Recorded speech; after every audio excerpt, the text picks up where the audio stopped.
On creuse présentement pour le métro, là? La villa notre terre.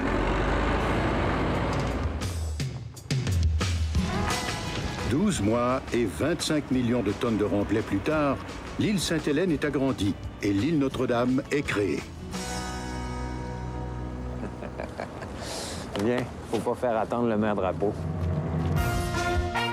L'Expo 67 de Montréal a été l'exposition universelle la plus populaire du 20e siècle.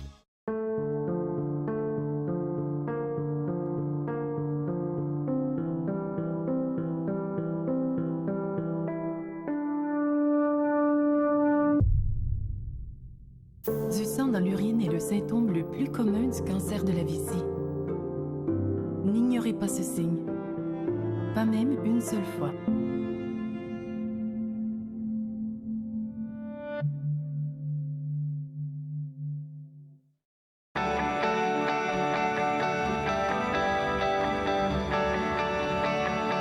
Vous regardez TV Rogers, Ottawa.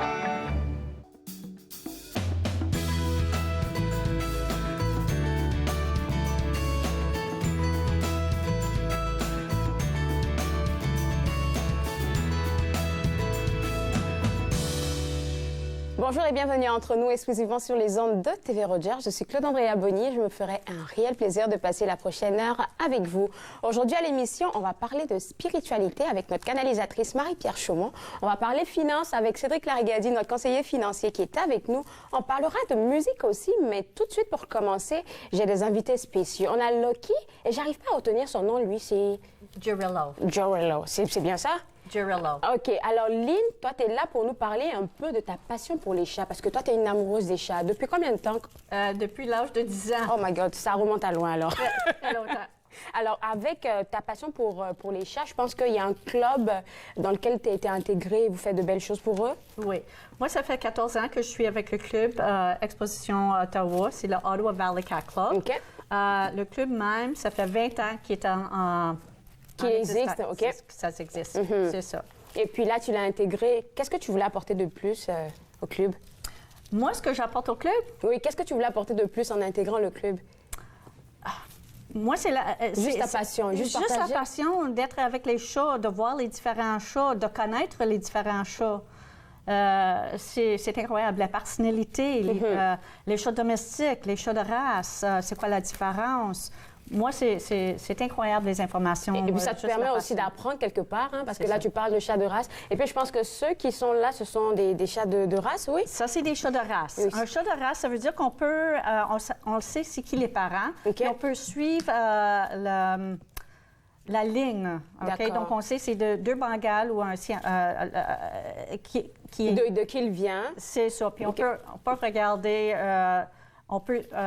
les parents, on peut suivre la ligne des parents. D'accord, OK.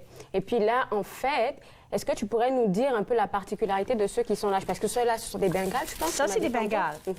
Oui, les Bengales, c'est des chats très actifs, très, très intelligents. Ah bon, je peux voir ça. Et qu'est-ce qui arrive, c'est que c'est très important, si vous voulez avoir un Bengale, qu'on prenne le temps de les connaître. C'est ça. Connaître la race. Parce que souvent, qu'est-ce qui arrive? Parce que c'est un chat qui demande beaucoup d'énergie. D'accord. Très intelligent. Si on les laisse dans la maison puis on fait rien avec, ils vont détruire. Ils vont OK? détruire carrément. Ils vont détruire parce que c'est des chats qui doivent être stimulés. D'accord. Donc, il faut jouer avec. Il faut les emmener pour les marches. C'est comme les chiens. Ouais, Ça ouais, prend ouais. d'attention. Donc, c'est un race qui demande beaucoup d'attention. C'est un race très affectueux, Oui, hein. très intelligent. Oui, d'accord. Là, on a parlé un peu des Bengales. Je pense qu'il y a une autre race que tu allais nous présenter. Même puisqu'il nous reste quelques minutes, j'aimerais qu'on parle de l'exposition féline qui s'en vient. En fait, c'est pour ça qu'on a la visite des chats. Oui. Parce qu'il y a une exposition qui s'en vient. OK, d'accord, on te comprend. OK. Alors, l'exposition, c'est quoi son but, l'exposition? Donc, le but, c'est réellement, encore de faire connaître les différentes races et OK. tout ça. L'exposition, ce qu'on fait, c'est qu'il y a des jugements. Donc, il y a des chats de race et aussi des chats domestiques. Qui sont du club ou c'est apporté par monsieur, madame, tout le monde? Bien, il faut partir du club du CCA, du Canadian Cat Association, Parfait, club, OK. félin canadien. font enregistrer. Mais ceux qui sont des chats domestiques, les chats domestiques, c'est une classe à part. D'accord. Donc, ça peut être des chats des refuges. D'accord. Ça peut être des chats de race qui sont... On n'a pas les parents. On ne sait pas c'est qui les parents, mais on sait que c'est un chat de race. Mais ça rentre dans des sections qu'on appelle des chats de compagnon. D'accord. OK. Et l'exposition se passe quand? Ça passe en fin de semaine. Cette fin de semaine? Le 28 et 28, 29, la semaine prochaine. La semaine prochaine, Samedi, parfait. dimanche, la semaine prochaine. Et les juges vont se baser sur quoi pour définir qui est le plus beau ou qui est le plus bon? Donc, qu'est-ce qui arrive, c'est que les chats de race, quand on voit le Bengale, on voit que c'est un chat qui est très long, D'accord. très solide. On voit les marques, on voit les ronds. Quand on regarde, les chats de race, ils ont des caractères particuliers à leur race, comme soit une tête comme un triangle avec des yeux en amande. Un persan va avoir des yeux ronds avec des petites oreilles. Donc, ils vont regarder les caractéristiques de ce pour pouvoir faire un jugement. Pour faire leur jugement. Et il nous reste 45 secondes. Est-ce qu'on pourrait avoir le siamois pendant que vous nous expliquez un peu qu'est-ce qui va se passer? I need the cat. Alors, vous pouvez visiter dès à présent le site web qui s'affiche à l'écran pour pouvoir avoir plus d'informations sur l'exposition féline qui s'en vient. Alors, tu avais dit que c'était pour le 28 et le 29. Fait que tout le monde peut passer, visiter le site web, voir où est-ce que ça se passe et puis allez-vous visiter. Et puis, ça va se passer de quelle heure à quelle heure? Ça va passer de 9 h le matin à 4 h dans l'après-midi. D'accord. On a des présentations durant ce temps-là. Ils peuvent aller sur le site web pour savoir les différentes présentations qu'on va voir. C'est quoi le site web? C'est ottawavalleycatclub.com. D'accord, juste ça, et puis on va voir un peu la programmation. Bien, merci beaucoup. Puis on espère vous revoir pour la saison prochaine encore de cet événement-là. Oui. Bonne chance à vous et bonne chance au chat. Alors, visitez le site web qu'elle a mentionné tantôt, et puis vous allez avoir accès à cette exposition. On revient tout de suite après la pause. Vous regardez Entre nous, exclusivement sur les ondes de TV Rogers.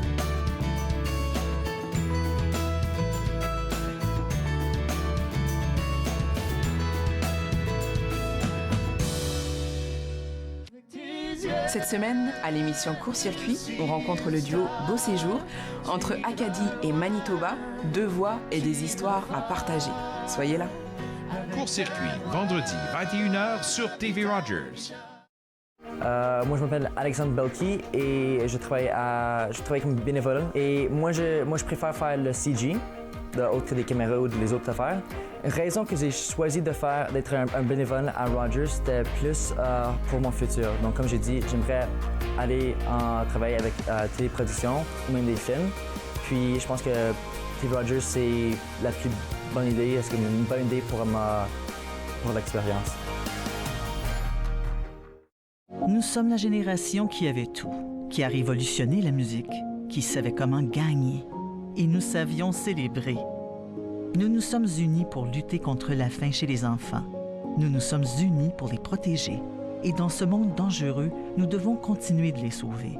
Même lorsque nous ne serons plus là, en incluant l'UNICEF dans notre testament, nous deviendrons la génération qui a laissé en héritage un monde meilleur.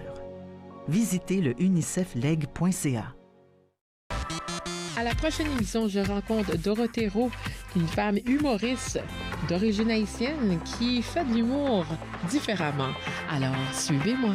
Suivez-moi, jeudi 20h sur TV Rogers.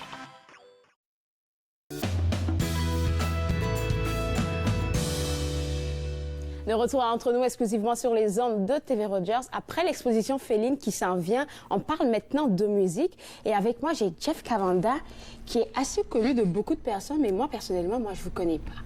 Donc, on va aller à la découverte de Jeff Cavanda tout en commençant par vos premiers pas en musique. Quand est-ce que ça a commencé, tout ça?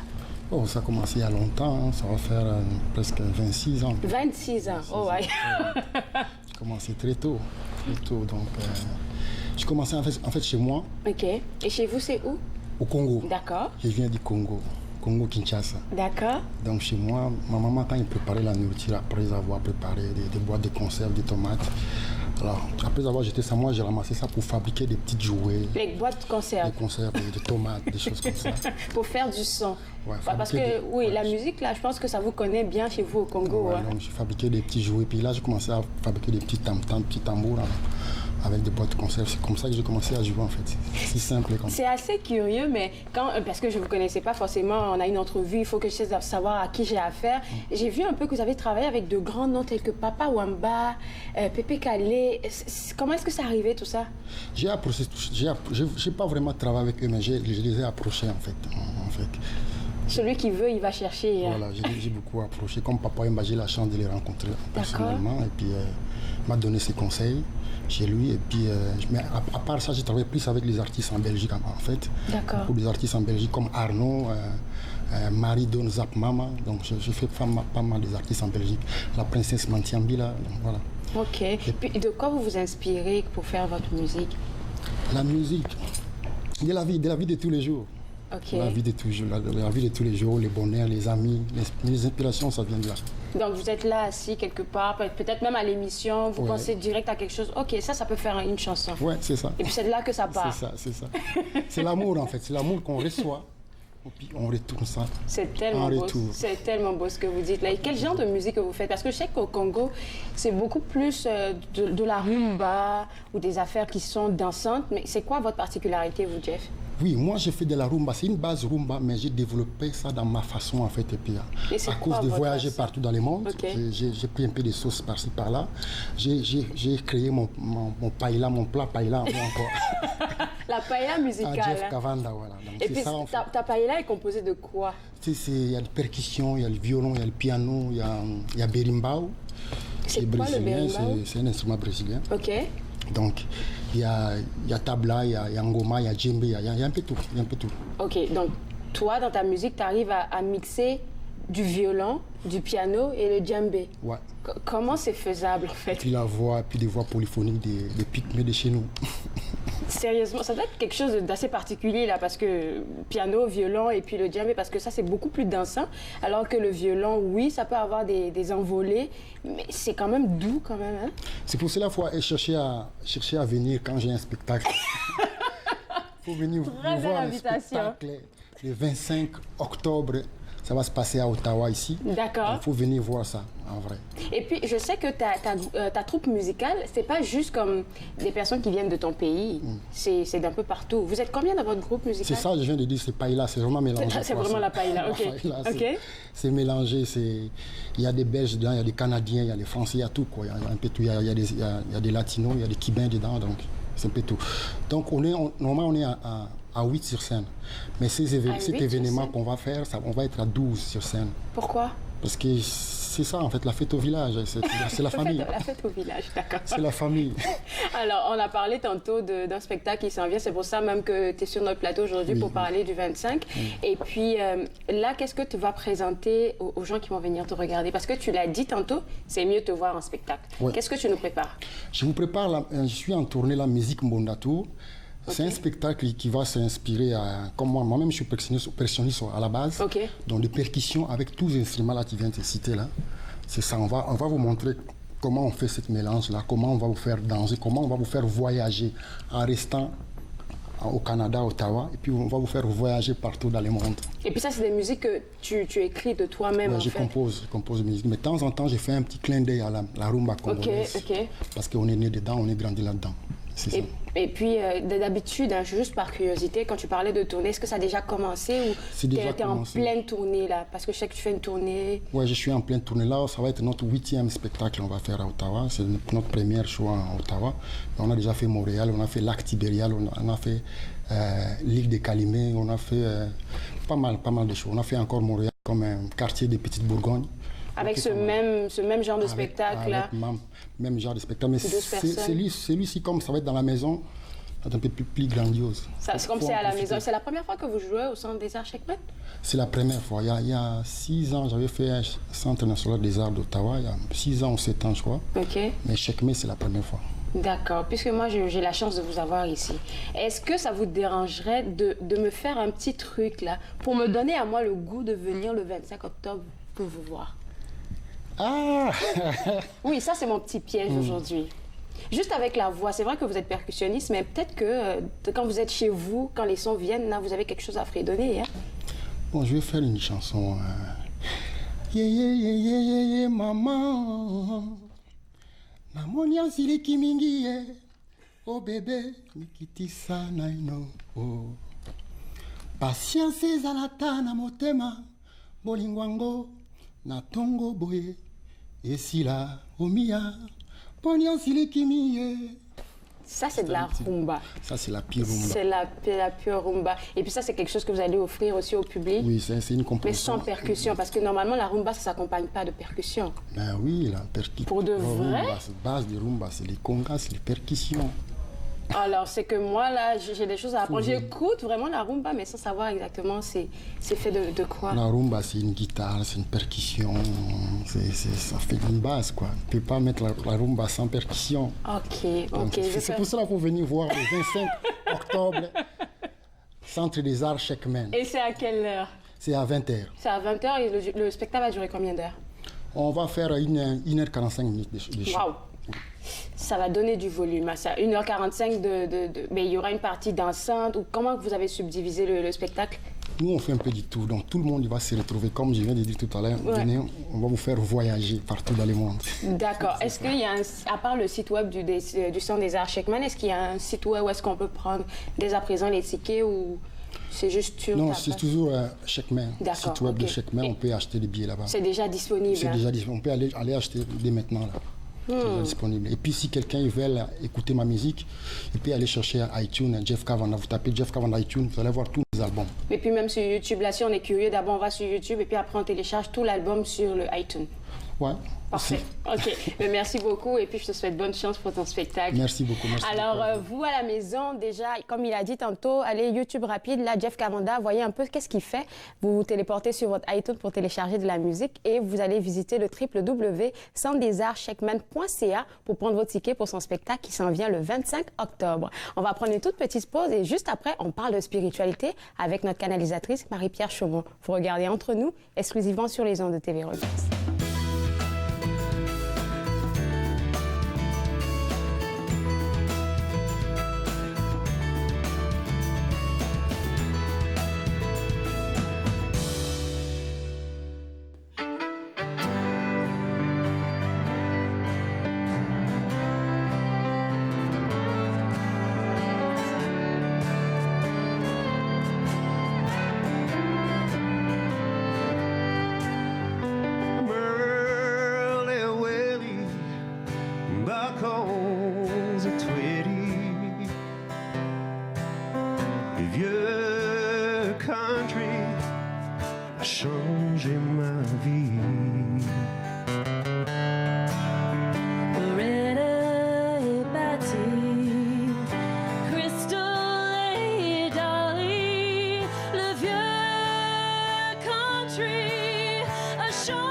De retour à Entre nous, exclusivement sur les ondes de TV Rogers, on parle maintenant de spiritualité avec notre canalisatrice Marie-Pierre Chaumont. Tu m'as toujours dit, ça n'a pas l'air d'être bizarre, hein, la spiritualité. Ça, non, on n'a pas besoin que ce soit bizarre. Non, c'est ça. Trop strict. Exactement. Ça a l'air beau sur Instagram, tu sais, quand on médite à la plage, là. Mais c'est pas juste ça, la spiritualité. Vraiment pas. Je voulais qu'on parle de ça parce que je trouve qu'il y a des idées préconçues en spiritualité. Oui. C'était quoi, toi, tes idées préconçues? Déjà que la spiritualité, ça doit être vraiment carré par rapport à la religion. Oui. C'est ça, c'est surtout la religion qui régit ce bloc-là, je pense. Ouais. Exactement. Moi aussi, parce que moi, je viens de l'Abitibi-Témiscamingue. Okay. Donc, c'était souvent l'Église catholique qui romaine. Puis quand j'ai commencé à connecter, j'avais de la difficulté à départager spiritualité et religion. Puis il n'y a rien de mal avec la religion. Moi, je pense qu'il y a des gens qui peuvent connecter spirituellement à travers la religion, puis c'est fantastique. C'est toute une question de respect, selon moi. Quand tu respectes comment les autres connectent, puis comment toi, tu te respectes, bien là, on connecte connecte pas pareil. Donc... Parce que l'essentiel, c'est d'avoir un rapport avec l'être supérieur, on dira. Oui, ou même avec notre soi, parce qu'il y a des gens qui vont connecter avec Dieu, avec la source, avec l'énergie, peu importe comment on l'appelle. Puis souvent, même les gens, ils bloquent. Dès qu'on dit le mot Dieu, ça bloque, parce qu'il y a des gens qui ont un passé, c'est ça. Puis c'est correct, parce que moi, je l'appelais la source au début, ou l'énergie, ou juste la connexion. Fait que moi, je dis souvent aux gens, faites ce qui résonne avec vous. Vous n'avez pas besoin de regarder ce que les autres font. Donc, peut-être que je pourrais commencer. C'est quoi la spiritualité? Qu'est-ce que tu en penses? Oui, et puis tu vas beaucoup m'expliquer comment toi, tu es arrivée à trouver... Oui, comment je suis devenue weird comme ça, là. C'est pas weird. Oui. Donc, moi, j'ai... la spiritualité, pour moi, ça, c'est ma définition à moi, c'est la connexion avec notre âme, avec notre intuition, avec la source, avec qui on est. C'est aussi notre capacité de lire les vibrations à l'intérieur de nous, à l'extérieur de nous, la connexion avec tout, parce que tout est énergie. Donc, c'est notre capacité de connexion. Pour moi, ça, c'est la spiritualité. Moi, comme je l'ai dit, je viens de l'Abitibi, donc on parlait pas vraiment de ça au souper, là. Du tout. Pas du tout. Donc, quand j'ai eu un cancer à 24 ans de Hodgkins, puis ensuite, j'ai eu mes beaux jumeaux qui n'ont pas dormi pendant 3 ans. Puis ensuite, j'ai fait un beau burn-out. Et durant le burn-out, j'ai commencé à méditer parce que l'infirmière m'avait dit « ça va t'aider avec l'anxiété ». Et durant les méditations, j'avais des frissons à gauche, puis des pressions ici. Puis je le savais qu'il y a quelque chose qui se passait parce que c'était tout le temps la même chose. Puis là, j'ai commencé à avoir des flashs d'images, des informations. Puis je me disais, OK, là, il y a quelque chose qui se passe, là. Et j'avais commencé avec les cartes d'oracle. On en avait parlé il y a un petit bout avec les cartes d'oracle. Mais moi, je ne voulais pas aller dans ce chemin-là parce que j'avais des idées préconçues, j'avais peur d'être jugée, j'avais peur du ridicule, j'avais peur de perdre le contrôle, de me faire posséder. Tu sais, j'avais vraiment... j'ai passé à tellement d'histoires, oui. Quand tu sors de la religion, ben, c'est que il y a quelque chose qui ne fonctionne pas avec toi. Exactement. Et donc, quand j'ai commencé à connecter, j'ai pris conscience que je devais le faire à ma façon, parce que c'est très personnel, la connexion. Moi, je pense que souvent, on apprend ce qu'on est censé enseigner. Et donc, moi, j'ai dû apprendre à le faire par moi-même, pour moi-même, avant de l'enseigner aux autres. Puis j'ai fait face au jugement, j'ai fait face aux gens qui n'étaient pas confortables avec la façon que je connecte. Et c'est vraiment correct, mais ça m'a beaucoup enseigné le respect de moi, puis le respect des autres. Et puis tu penses que, comme tu l'as dit tantôt, quand tu étais en plein processus, où est-ce que tu avais des frissons et tout ça, comment ça t'a aidé à trouver, toi, ta voix? Moi, je le savais que je pouvais plus continuer dans la voie où j'étais. J'étais conseillère en communication. Puis ce n'est pas parce que tu connectes spirituellement que tu dois quitter ton travail puis partir sur une quête là, en Inde. Là. Ça n'a pas besoin d'être comme ça non plus. Mais moi, je le savais que j'avais quelque chose à vivre d'autre que parce que j'étais en train de mourir à petit feu dans mon travail, dans ma vie. Donc, je savais, et puis je savais que j'étais censée éventuellement canaliser. Ça, c'était clair. Quand j'ai commencé avec les frissons, c'est rentré assez rapidement qu'éventuellement, j'allais canaliser. Je ne savais pas comment j'allais faire ça. Ça a pris 2 ans avant que je me suis pratiquée, là, beaucoup sur les gens. Ma soeur, elle m'appelait, elle me disait, là, est-ce que je signe ce contrat-là? Mais je le sais pas! Fait que ça a été stressant au début. Et donc, plus j'ai commencé à canaliser, plus j'ai commencé à avoir du plaisir avec la canalisation. Parce que toi, pour une pratique, c'est pas comme ça vient comme ça. Mais les gens, ils me disaient, c'est quoi ton diplôme? C'est quoi ton diplôme? Mais c'est dur d'avoir un diplôme en canalisation parce que de plus en plus, on l'enseigne. Moi-même, j'ai une maîtrise en canalisation que j'enseigne maintenant. Mais c'est beaucoup, on parle beaucoup du nettoyage. On parle de comment elles vont connecter personnellement. Moi, je cherchais l'espèce de formule toute faite qui allait me donner l'équation. Puis là, j'allais pouvoir connecter. Mais c'est pas ça. La connexion, c'est personnel, c'est un travail intérieur. C'est pour ça que c'est un cheminement qui est parfois très long. Et puis là, quand tu parles de tout ça, là, ça me fait juste penser qu'il faut être capable de pouvoir aller chercher au fond de soi. Parce qu'on ne peut pas vouloir connecter puis rester juste comme ça. Là, tu vas ressentir des émotions, tu vas ressentir des affaires. Il faut qu'on arrive à faire face à ça. Et c'est tellement, tu dis, en fait, c'est la clé parce qu'on est tellement tenté. Moi, j'ai fui une grande partie de ma vie. À qui le dis-tu? Moi, je suis la première quand ça ouf. On fuit, c'est ça. Moi, j'avais peur du conflit, j'avais peur de faire face à certaines émotions. J'avais très peur. Et donc, plus je fuyais, moins j'étais dans mon corps. Quand on n'est pas dans nos corps, on ne peut pas connecter. Notre corps, c'est notre antenne. Et donc, quand on revient au début, c'est douloureux, souvent. Moi, quand je dis à mon conjoint, je suis mal dans ma peau, c'est parce que je vivais plein d'émotions que j'avais pas vécues avant, que j'avais pas fait face. Ou bien extériorisées aussi?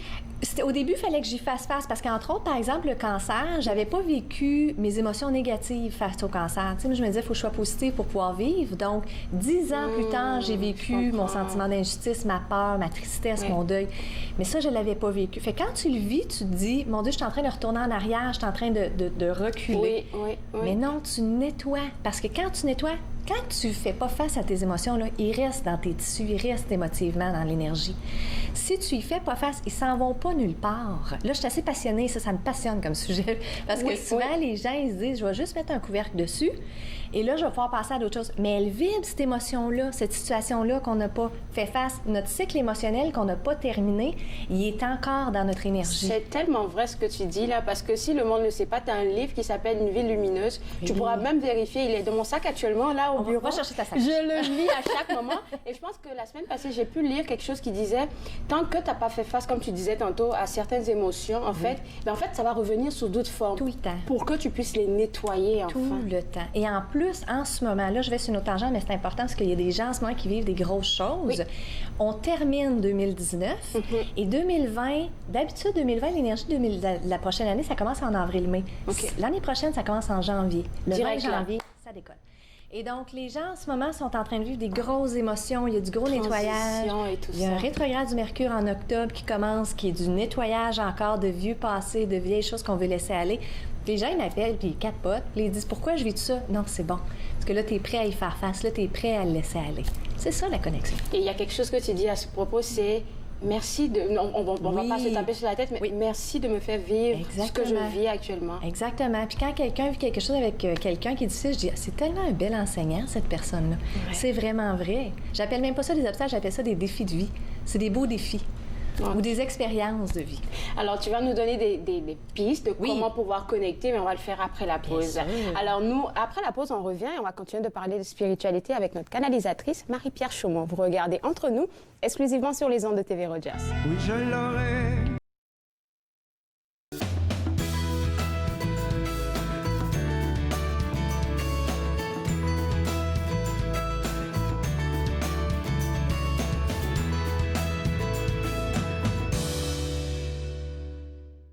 Oui, je l'aurai, quoi qu'il m'en coûte. Versez-moi du vin, du bon vin que j'en goûte. J'aime le vin, j'aime l'amour. J'aime le vin, la nuit comme le jour. J'aime le vin, j'aime l'amour. J'aime le vin, la nuit comme le jour.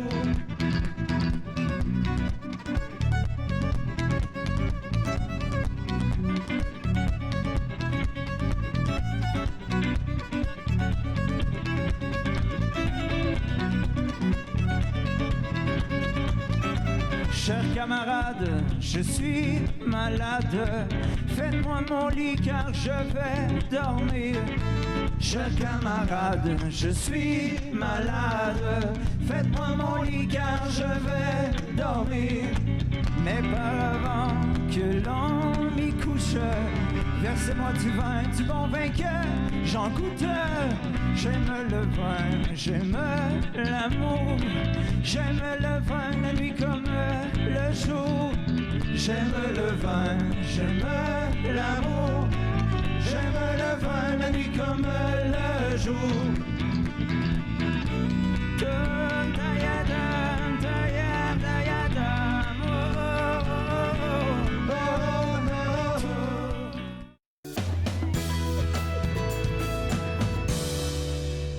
Entre nous exclusivement sur les ondes de TV Rogers, on parle de connexion, de spiritualité plus précisément. Puis là, tu nous as expliqué un peu que ça n'avait pas besoin d'être assez strict. Donc, chacun doit trouver sa manière de connecter. Oui, puis en fait, il y a quelque chose, moi, que j'ai pris conscience. Je ne sais pas le terme en français, c'est le spiritual bullying. Quand on a en tête une idée que nous, on a trouvé la vérité et que c'est notre vérité qui devrait s'appliquer à tout le monde. Je trouve ça fantastique quand les gens trouvent ce qui fonctionne pour eux. Mais moi-même, je l'ai fait, ça. On a tendance à vouloir l'imposer aux gens parce qu'on se dit, c'est la meilleure, c'est la meilleure des manières. Oui, et donc, quand vous allez commencer à connecter, ou si vous avez déjà connecté, si vous commencez à sentir qu'il y a des gens qui vous disent, mais non, faut pas que tu médites comme ça. Ah non, faut pas que tu le fasses comme ça. Arrêtez-vous puis dites-vous, Ça ne m'appartient pas. Ça, c'est sa vérité. Moi, je vais le faire à ma façon. C'est ça qui crée les conflits religieux, je pense. Effectivement. Parce que moi, je pense que la religion en soi, c'est une super belle philosophie, c'est extraordinaire, mais c'est nos blessures d'humains et notre désir de vouloir avoir raison puis de vouloir que tout le monde soit sur la même longueur d'onde qui fait que ça crée des conflits. Donc, en spiritualité, en ce moment, ce qui se passe, c'est que la vieille spiritualité, la vieille façon de connecter qui était la boule de cristal, prédire l'avenir, tout ça, puis c'est super correct, mais là, on change dans la vibration. Il y a eu la nouvelle connexion, la nouvelle spiritualité qui est en fait être énergie, juste être. Oui, on est énergie, on crée notre réalité. On n'a pas besoin d'être pris dans des systèmes ou des programmations. On a toujours la capacité de créer autre chose pour notre expérience. C'est la nouvelle connexion. Et donc, c'est pour ça que je voulais parler de démystifier la connexion parce qu'en fait, moi, c'est mon outil que j'utilise maintenant constamment, la connexion. J'ai 3 enfants, c'est le bordel chez nous. Donc, la méditation, la connexion m'aide à être beaucoup plus en alignement. Puis c'est ce qui m'a beaucoup aidé suite à mon burn-out aussi. Mais comment tu penses que chacun pourrait trouver sa propre manière de connecter? La première chose, je pense que c'est de s'écouter. Qu'est-ce qui vous intéresse? S'écouter. Oui. Ça, c'est un défi aussi. C'est un défi parce que souvent, moi, j'étais fascinée par je lisais plein de livres, mais là, après ça, j'essayais d'appliquer toutes les philosophies de tous les livres. Même quand ça résonnait pas. Et donc, à un moment donné, mes guides ils ont dit, là, t'arrêtes de lire. Pendant 2 ans, j'ai pas lu aucun livre spirituel parce que je devais vraiment me trouver. Et quand j'ai commencé à m'écouter, j'ai réalisé que moi, juste écouter de la musique de méditation, je trouve ça plate. J'aime ça, les Backstreet Boys. J'aime ça, écouter cette musique. Fait que là, j'ai réalisé que si je m'écoutais, puis en ce moment, ma vibration est là, puis j'ai le goût d'écouter ce style de musique-là ou de danser, parce que la connexion spirituelle peut se faire à travers l'exercice, ça peut se faire à travers le mouvement. Quand je m'écoute, bien là, je suis en alignement. J'ai plus de carcan ou j'ai plus de programmation que j'essaye de suivre pour bien connecter ou être spirituel ou plus spirituel. C'est tellement vrai. L'autre élément, la méditation. Mais là, on va enlever le mot méditation parce que je vois ton visage qui dit non. OK, d'accord. Elle est encore en train de parler de ça. Donc, la connexion avec soi, avec son corps. Prendre 5 minutes par jour pour voir... 5 minutes? 5! OK. 5 minutes. Je vais te texter cette semaine, voir si tu l'as pris. OK. Donc, 5 minutes pour dire, OK, comment je me sens en ce moment? C'est quoi mes émotions? Moi, je m'assois des fois dans ma voiture, je regarde, je dis, oh mon Dieu, je fais de l'anxiété. C'est quoi ça? Puis là, je m'en étais même pas aperçue. Je suis tellement sortie de mon corps, je suis dans l'action, je ne suis pas présente. Fait que j'inspire, puis là, je regarde, c'est à mon fils. OK, parfait. Puis là, je respire dedans, puis là, je le libère. OK. Moi, ça fait 8 ans que je médite. Et je médite 15 minutes minimum par jour. OK. Quand je peux. Il y a des fois où, des semaines où c'est plus difficile, mais il y a une philosophie qui dit quand tu devrais méditer, c'est 15 minutes. Si tu es très occupé, tu devrais méditer 1 heure par jour. Parce que quand tu es très occupé, tu n'es pas dans ton corps, tu en as encore plus de besoins. D'accord, tu devrais méditer plus. Fait que si vous faites entre 5 et 15 minutes par jour, de vous asseoir... Juste une seule fois? Par jour. C'est facile. Okay. Puis là, tu inspires, tu sens ton corps, tu expires. Tu regardes, c'est quoi mes émotions? Puis là, les gens, ils disent, je suis pas censée penser. Oui. Si tu as des pensées, tu regardes les pensées objectivement. Je suis en train de penser à ça, c'est intéressant. Puis là, tu inspires, tu expires. Ce que ça va faire, c'est qu'après 2-3 semaines, persévérer, là, abandonnez pas après 2 jours. Moi, j'ai abandonné après continue à persévérer. Donc, je suis allée loin quand même.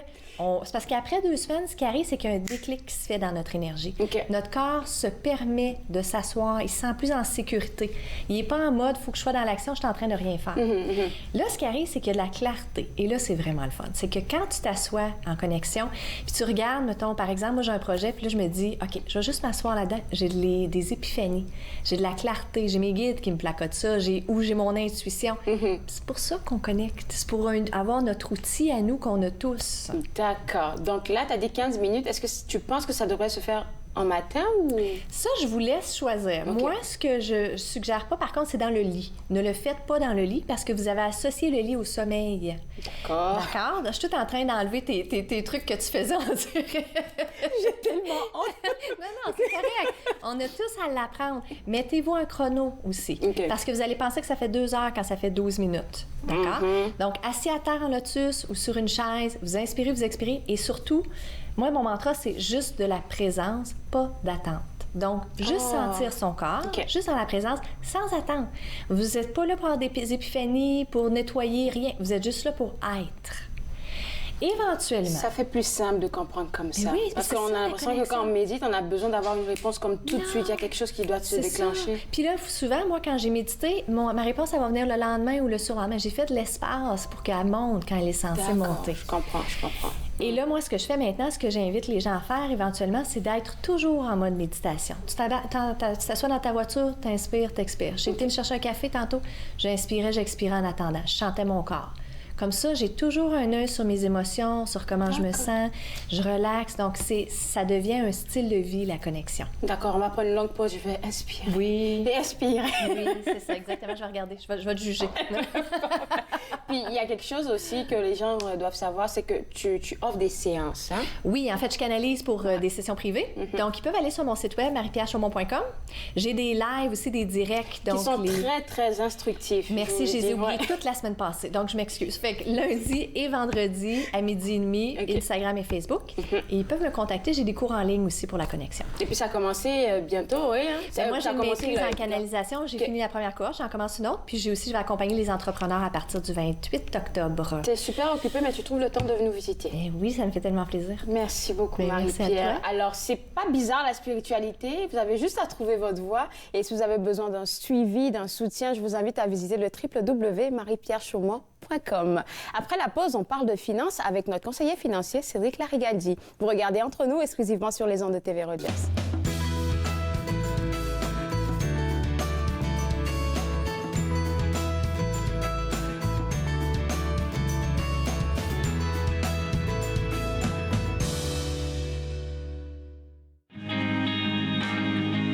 Une dernière partouze, une partie de ça.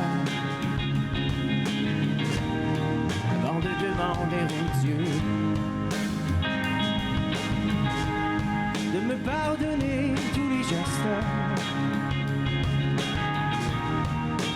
qui m'éloignent de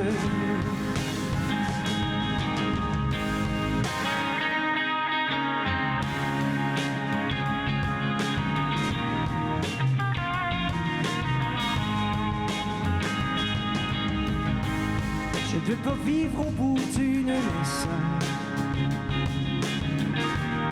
Je pourrais me pendre, c'est dangereux. J'ai peur que le feu de l'ivresse s'éteigne au fond de mes yeux. Mais ton cœur habite la bonne adresse, loin des amours paresseux. Ici je ne manque pas de caresses, car une des tiennes en vaut deux.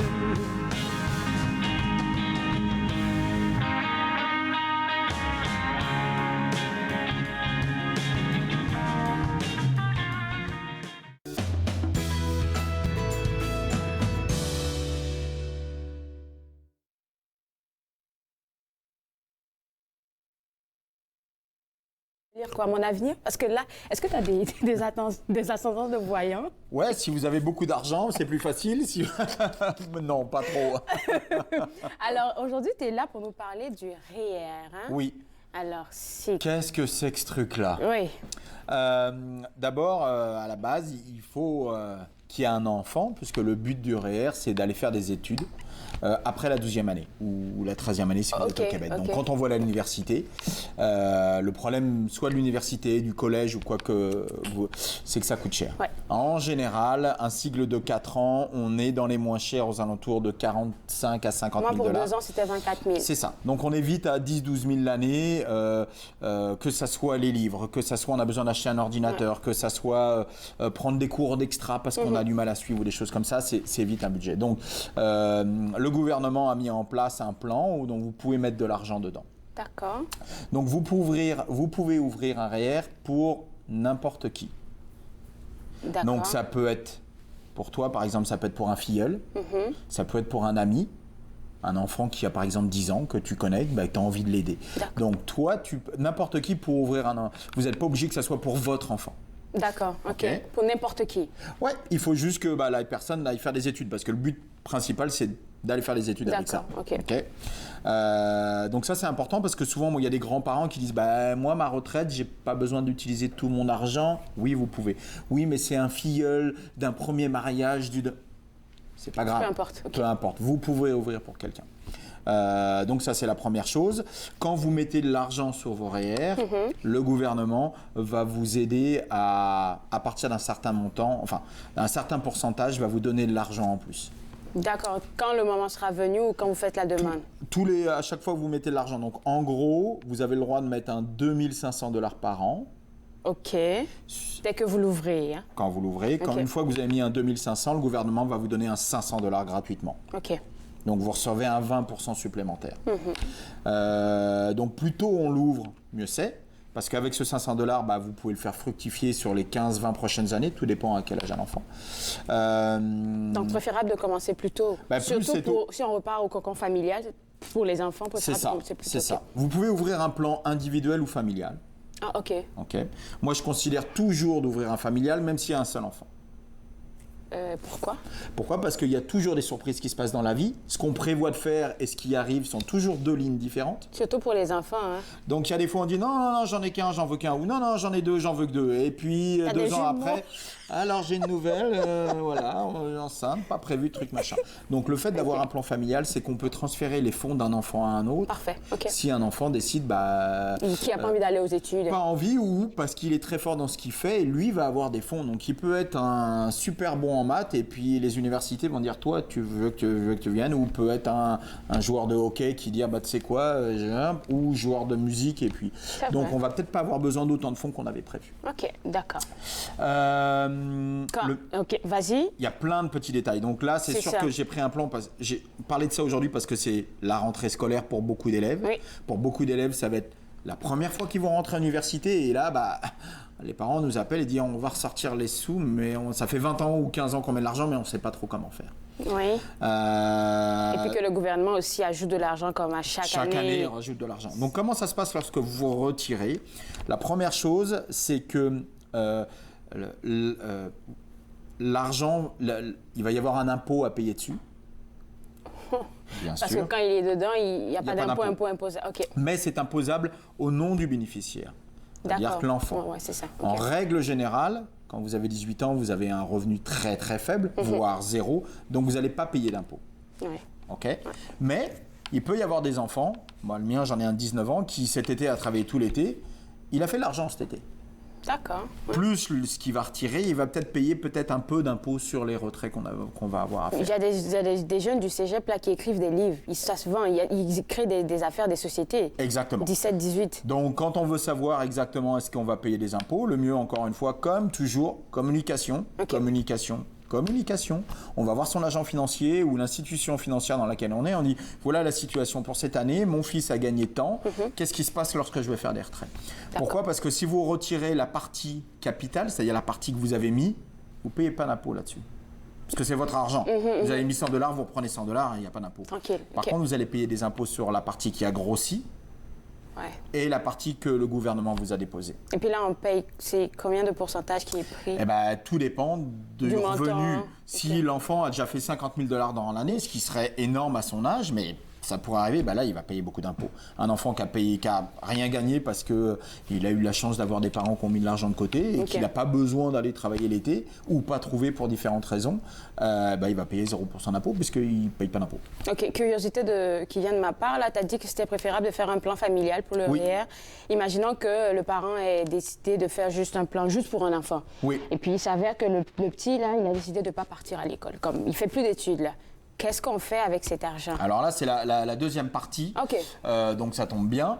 On peut en parler tout de suite. Alors, qu'est-ce qui se passe? Vous pouvez déjà récupérer l'argent que vous avez déposé. Comme parent? Comme parent. Ok. Alors, le maximum que vous avez le droit de poser dedans, c'est 50 000 $ par enfant. Pourquoi? Parce que vous êtes à l'abri de l'impôt à l'intérieur. Okay. Donc, quelqu'un qui aurait 25 millions qui dit, moi, je vais mettre mes 25 millions, ça va grossir à l'abri de l'impôt.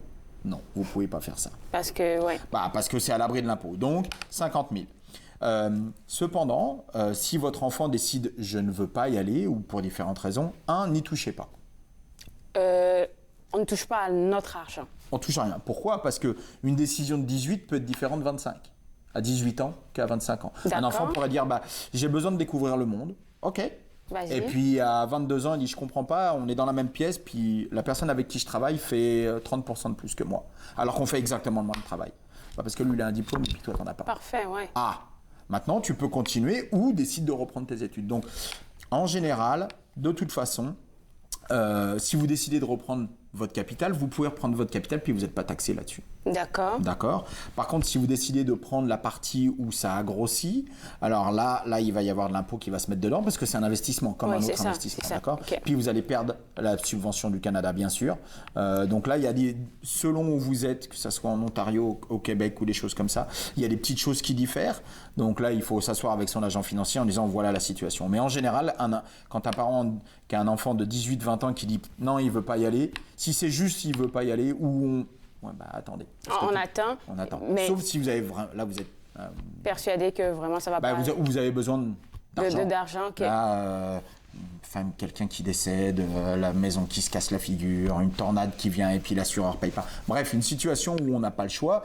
Bon, c'est sûr que là, c'est de l'argent qui dort. Si votre fils il commence à être appelé à la NHL, il y a peu de chances qu'il retourne aux études. Mais il pourrait qu'à 28 ans, il se casse les deux lors d'un match, une commotion cérébrale, il arrête sa carrière. Puis il veut repartir peut-être qu'il a envie de prendre des études. OK, mais ça va continuer jusqu'à quel âge, en fait, quand tu penses qu'on devrait le garder, c'est Alors, la règle, c'est que vous pouvez le garder ouvert pendant les 31 prochaines années à partir du moment où vous l'avez ouvert. D'accord, c'est bon. Donc, en général, tant qu'il est 30 ans... Ça a le temps de réfléchir, surtout pour le jeune. En fin de compte, le but, c'est que le gouvernement veut que vous fassiez des études pour avoir des meilleurs salaires, qu'il y ait meilleurs impôts. Et on sait qu'entre 18, surtout qu'on a en Ontario et au Québec, on a un fort taux de décrochage. Ça veut dire qu'entre 16 et 18, il y a beaucoup de jeunes qui disent on arrête. D'accord. Parce qu'ils ont envie de vivre, ils ont envie de voir le monde. Et puis à 25, ils disent mais je ne fais pas grand-chose sans diplôme. Est-ce que ce n'est pas une plus grosse procédure? Parce que tu parlais tantôt de si on a quelque chose qui se passe avec la maison et tout, on peut puiser dans cet argent-là. Est-ce que c'est une plus longue procédure? Non. Vous pouvez aller chercher votre capital sans problème, à tout moment. Après, le problème, vous pouvez la remettre si la situation va plus tard, mais va mieux plus tard. Mais bon, on ne veut surtout pas toucher à la partie gouvernementale. C'est là où les règles sont en place, au niveau des taxes, il y a une certaine structure. Par exemple, lorsque vous allez faire les études, les 13 premières semaines, vous ne pouvez pas prendre plus de $5,000 entre la part du gouvernement et la partie qui a grossi. Vous pouvez prendre plus de votre capital, mais vous ne pouvez pas sur les 13 premières semaines. En tout cas, si vous avez toutes des questions, là, allez voir votre conseiller. Il y a une réglementation précise au moment, donc là, c'est toujours bien de s'asseoir quelques mois avant. OK, donc après la pause, je pense que tu as des questions que des internautes t'ont posées, auxquelles on va répondre. Donc cette année, on va répondre en live sur les... Alors, on revient juste après la pause pour répondre aux questions des internautes sur des finances. Vous regardez Entre nous sur les ondes de TV Rogers.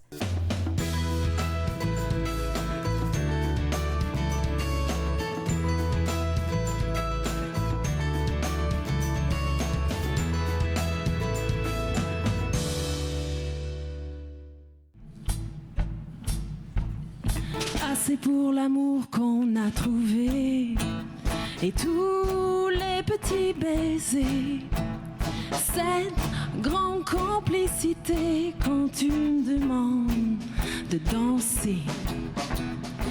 C'est pour l'énergie que tu me donnes et tous les beaux moments qu'on façonne. Je les laisse m'emporter, me guider vers toi sans hésiter. Et c'est pour imaginer ma vie à tes côtés, chasser l'ennui, les désirs inassouvis, laisser l'amour nous envahir. Paparapapam, paparapam, parapapam. J'y pour jouir de ta présence, franchir les kilomètres de l'absence et vivre chaque lever du soleil comme une magie qui émerveille. Et N, c'est pour apprendre à naviguer tout ce qu'on peut se dire pour s'offenser, mais on trouvera bien la patience quand on y croit. Cette romance.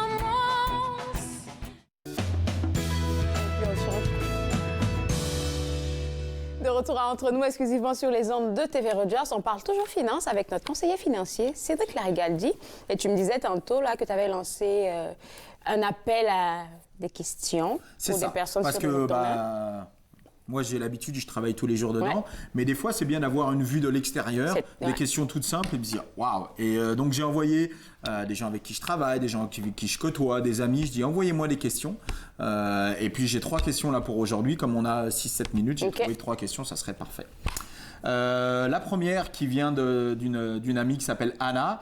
Elle me demande à partir de quand on peut commencer un FER et quelle est la différence avec un FER et un REER. Alors, d'accord, le REER, je sais. Le FER, là, qu'est-ce que c'est? Alors, le REER, c'est pour votre plan de retraite. Oui. Donc, vous créez votre propre pension, entre guillemets. La seule chose, c'est qu'un REER ne peut pas rester jusqu'à l'éternité. Jusqu'à l'éternité. Ce n'est pas possible. Okay. La réglementation est que le 31 décembre de votre 71e anniversaire, le REER doit être fermé. Oh, yeah. Pourquoi on pourrait pas le... Parce que le but de REER, c'est que vous allez avoir un retour de taxes. Donc, vous allez avoir payé moins de taxes pendant 20 ou 30 ans. Oui, pendant qu'on a investi dedans. Donc, le gouvernement dit, moi, ça fait 20 ans que je vous donne un retour des taxes gratuitement. Là. Ouais, c'est comme une exonération. Mon argent. Okay. Donc, même si vous n'en avez pas besoin, à 71 ans, enfin, au 31 décembre de votre 71e, vous allez transférer votre REER, vous allez le fermer pour ouvrir un FER. OK, donc c'est juste un transfert. Exactement. Okay. Il n'y a pas de frais, ça se fait automatiquement. Oui, il faut le faire avec son institution financière. Okay. La différence, donc ça peut être le même type d'investissement, ça peut être exactement le même fonds. Vous avez décidé d'être avec telle ou telle industrie, vous allez avoir le même. La seule chose, c'est que maintenant, tous les mois ou tous les ans, vous avez un minimum que vous êtes obligé de sortir. Que vous ayez besoin de l'argent ou pas. Dans le FER, là? Oui. C'est le minimum, il est imposé par qui? Par le gouvernement. OK. Donc ça a changé il y a 2 ans. Avant, on était aux alentours de 7%. Là, maintenant, on est à 5%, 5,28%. Ce qui veut dire que tous les ans, vous n'avez pas le choix de le retirer. Ça va jusqu'à un peu plus de 90 ans, ou là, je crois que c'est 94 ans, où là, ça sera 20% par an minimum. OK. Donc ça veut dire que... Là, ouais. On a quand même 20 ans de plus. C'est ça. Par contre, si vous n'avez pas besoin de l'argent, ça devient un peu compliqué parce que vous retirez de l'argent et vous allez payer l'impôt dessus. Sur l'argent, vous n'avez pas besoin. Ouais. Donc, c'est là où on aide les gens en disant il faut trouver le bon moyen. Donc, 71 ans, vous n'avez pas le choix. Cependant, vous avez la possibilité de l'ouvrir à partir de 65 ans. D'accord, si vous voulez le faire. Okay. Et là, il y a une petite aide du gouvernement où vous allez pouvoir avoir des gains d'impôts. Okay. Donc, vous vous asseyez avec votre agent financier, vous pouvez vous retirer $2,000 par an. Et ces $2,000 par an, grosso modo, vous donne de mémoire entre 300 et $400 de crédit d'impôt sur votre pension. Donc, c'est des chiffres. Le mieux, vous avez 64 ans, vous asseyez avec votre institution financière. On m'a dit qu'à partir de 65 ans, je pouvais commencer à ouvrir un FER et il y avait des avantages fiscaux. Okay. Dans votre cas, ça peut être le cas, dans d'autres, non, mais c'est un peu intéressant. Donc 71, vous n'avez pas le choix. 31 décembre de la 71e année. Alors, imaginons qu'on ait ce REER-là. On n'a pas fait la procédure au 64-65 parce que peut-être on ne le sait pas. Oui. Et il arrive un malheur. Qu'est-ce qui se passe avec cet argent? C'est quoi comme malheur? Comme la mort. Ça, c'est le pire des cas. Donc, vous pouvez transférer votre REER à votre époux sans payer de taxes. D'accord, OK. Par contre, si vous êtes le dernier survivant, imaginons que votre époux est parti avant vous, ou vous êtes célibataire, vous pouvez transférer à un autre bénéficiaire. De la famille? De la famille ou de n'importe qui. Par contre, là, ça va être taxable à 100%. Donc, si vous avez 50 000, la personne va recevoir un 50 000 et ça va compter comme un revenu. Donc, c'est comme si vous venez de prendre un bonus de 50 000 $. Et là, vous allez être taxé là-dessus. D'accord. Pour plus d'informations, toujours discuter avec son conseiller financier. Deuxième question, parce qu'il nous reste 3 minutes. Alors, que pensez-vous des avantages ou inconvénients entre le prêt hypothécaire inversé et le refinancement? Oh. OK. Donc, imaginons, vous avez 60 ans, vous avez payé votre maison est toute payée, parfait. Mais votre maison, elle a une valeur. Oui. Mais cette valeur-là, vous ne l'avez pas dans votre poche ou votre compte bancaire. Du tout. Donc, vous ne pouvez pas dire, je vais prendre une porte puis je vais la vendre ou je vais prendre ma baignoire. Non. Mais il y a une valeur à l'intérieur. Ouais. Donc, certaines personnes, quand ils ont besoin d'argent supplémentaire pour leur retraite, parce qu'ils ont fait leur plan et puis s'aperçoivent que ça ne va pas aller jusqu'au bout, ils peuvent faire 2 choses. Donc, la première, c'est faire ce qu'on appelle donc un prêt inversé. Okay. Donc, une institution va venir. Le gros avantage numéro 1, c'est que c'est très facile pour se qualifier. Imaginons que vous avez une maison qui vaut 200 000. vous allez pouvoir prendre jusqu'à 55% de cette valeur-là. Donc, on va dire la moitié. On va prendre 100 000. Et avec ce 100 000-là, moi, je peux préparer ma retraite. Vous n'avez pas besoin de repayer cet argent-là. Ben justement, parce que la banque, elle tient quelque part la maison. Elle va se faire rembourser au moment où soit la vente de la maison, ou au moment du décès, les choses comme ça. Donc, c'est très facile. Pour ça, beaucoup de gens le font. C'est très facile, mais je suppose qu'il y a un mais quelque part. Le mais, c'est le coût. Le coût va être plus cher que si vous refaites un refinancement. Parce qu'un refinancement, en gros, vous refaites un prêt hypothécaire sur votre maison. Et là, vous n'avez pas le choix de payer tous les mois. Oui. Ouais, ça donc, il y en a un qui coûte plus cher. Par contre, vous n'avez pas besoin de le repayer. Vous pouvez si vous voulez, mais vous n'êtes pas obligé. Ou alors, il y en a un qui est un petit peu moins cher. Par contre, tout le monde n'est pas qualifiable. Donc, encore une fois, on regarde les chiffres, on regarde qui vous êtes, comme à quoi va servir l'argent. Ça peut être ma femme a une opération importante, mais je peux le rembourser d'ici 6 mois. Ok, bah peut-être un prêt hypothécaire ou peut-être un prêt de différentes façons. Donc, les deux ont les avantages. Encore une fois, comme toujours, il faut s'asseoir avec les chiffres pour voir ce qui vous va le mieux. Mais le prêt hypothécaire inversé à la cote, je dirais en ce moment, parce que c'est très facile. C'est très facile, comme tu as dit tantôt. On est qualifiable pratiquement tout de suite, entre guillemets. Vous avez une maison, vous n'avez plus de prêt hypothécaire, pratiquement. C'est rapide, en fait. Parce qu'on est quelque part solvable, fait que c'est plus facile Exactement. Donc, on utilise la valeur de votre maison, qu'on appelle l'équité, à l'intérieur de la maison. On l'utilise pour subventionner notre retraite ou même un voyage. On peut se dire, écoutez, ma femme est malade, je veux lui offrir un des derniers voyages autour du monde pendant 6 mois. Voilà. Vous pouvez faire ça. Parfait. Alors, il nous reste 1 minute, quelque chose. 1 minute. Si on avait le choix entre un CELI ou un REER, lequel on ferait? La bonne question. CELI. Le CELI, l'avantage du CELI, c'est qu'on a beaucoup plus de flexibilité. Ça veut dire que si on change d'avis après, on peut revenir sur les REER. L'avantage numéro 1 du REER, c'est là où on va faire le meilleur retour sur investissement par rapport au CELI. Parce qu'il y a une façon dont il est créé, ce qu'on appelle le compound à l'intérieur du REER. Donc CELI pour la flexibilité, REER pour sauver les taxes. D'accord. Est-ce qu'on pourrait continuer après la pause? Parce que je pense qu'il nous reste 30 secondes là. Eh bien, on continue à parler. Ok, d'accord. Est-ce que tu as ça aussi? Oui. Tu me racontes des affaires que je ne comprends pas vraiment là, mais en tout cas, j'essaie de comprendre. Alors, nous, on va prendre une toute petite pause et juste après la pause, on va continuer de parler avec Cédric Larigadi, notre conseiller financier. On parlera des questions qui ont été emmenées par tes internautes, on peut le dire en ça. Exactement. Restez avec moi, vous regardez Entre nous exclusivement sur les ondes de TV Rogers. Je n'ai rien dit.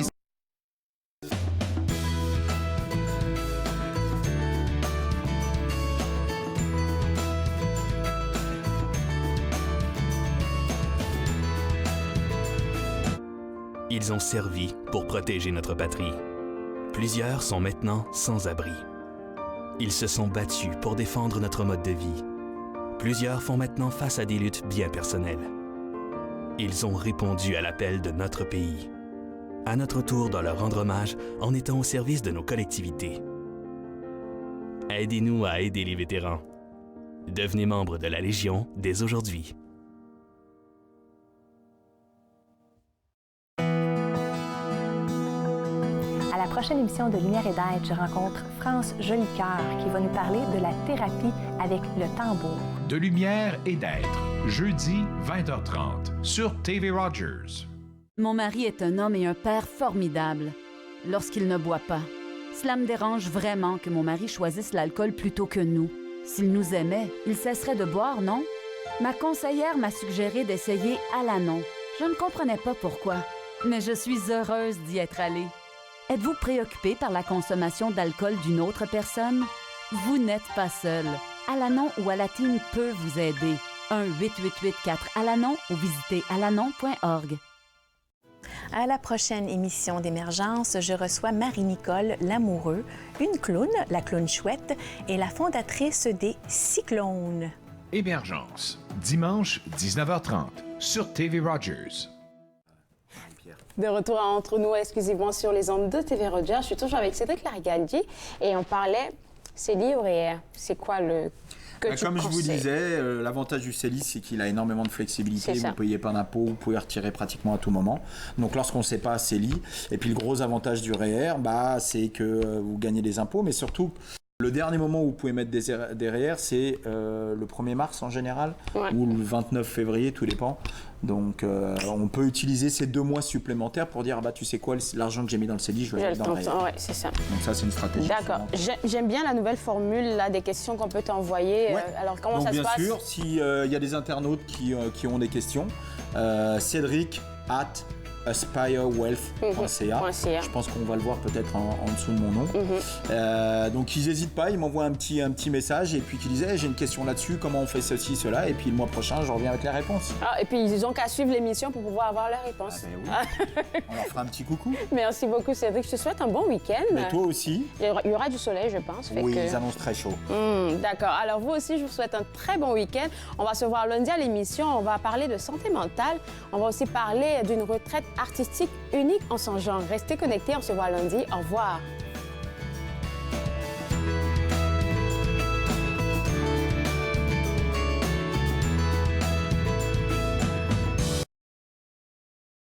Faites-nous part de vos commentaires en composant le 613-521-2323 par courriel sur Facebook et Twitter.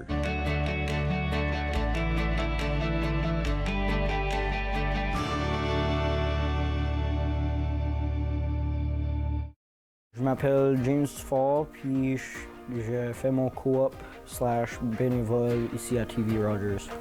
Je voulais expérimenter différents types de techniciens. Je suis technicien de scène, je voulais voir technicien de production télévisuelle, voir c'est quoi les différentes démarches, les différents environnements, puis c'est quoi l'impact que ça fait sur moi que je suis intéressé dans le domaine de technicien.